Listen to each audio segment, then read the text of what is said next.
এই যে চলে এসছে হজমি পাঁপড়ওয়ালা। আমি ছাদ থেকে দেখে দাঁড় করেছি। যদি এটা আমাদের এই পুরোনো হজমিওয়ালা না, জানি না সে কেন এখন আসছে না। যাই হোক, এই নতুন এসছে, কিন্তু এর কাছে আবার অনেক জিনিস আছে। মটর, চকলেট, আমসত্ত্ব, এদিকে আবার আচার আর পাঁপড়গুলো তো থাকেই, অন্যর কাছেও থাকতো। দিদি নিচ্ছে ব্যাট পাঁপড়, একটা লাল পাঁপড় নিয়েছে, একটা সাদা পাঁপড় নিয়েছে। আগেকার যে ছিল না, সে আবার একটা সবুজ রঙের পাঁপড় নিয়ে আসতো, ওটা পুদিনা আর কাঁচা লঙ্কা, ওটা কিন্তু হেভি ছিল খেতে। এর কাছে অবশ্য এটা নেই, বাকি আবার অনেক কিছু আছে।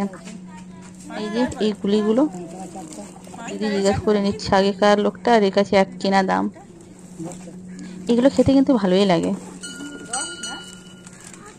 অনেকে বলে আবার এগুলো খাওয়া ভালো না, কিন্তু এইগুলো খেলে মন ভালো হয় মাঝে মাঝে, সেই জন্য এগুলো খাওয়াই যেতে পারে।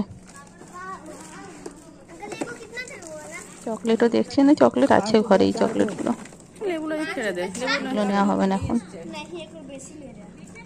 এই যে 5 টাকায় 4টে, 10 টাকায় 8টা নেওয়া হলো। টকটক ঝাল ঝাল মিষ্টি মিষ্টি ভালো লাগে এগুলো খেতে। কিন্তু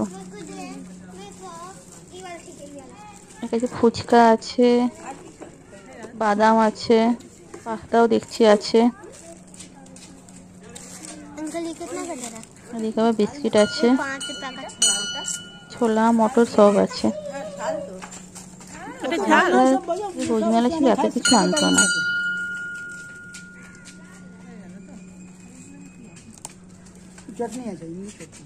এদিকে আবার আমাবট আছে,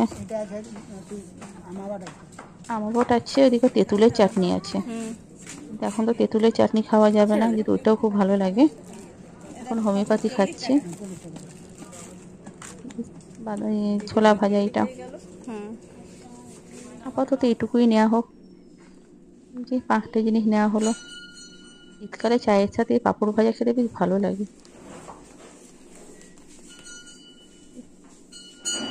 ওই পাঁপড়টা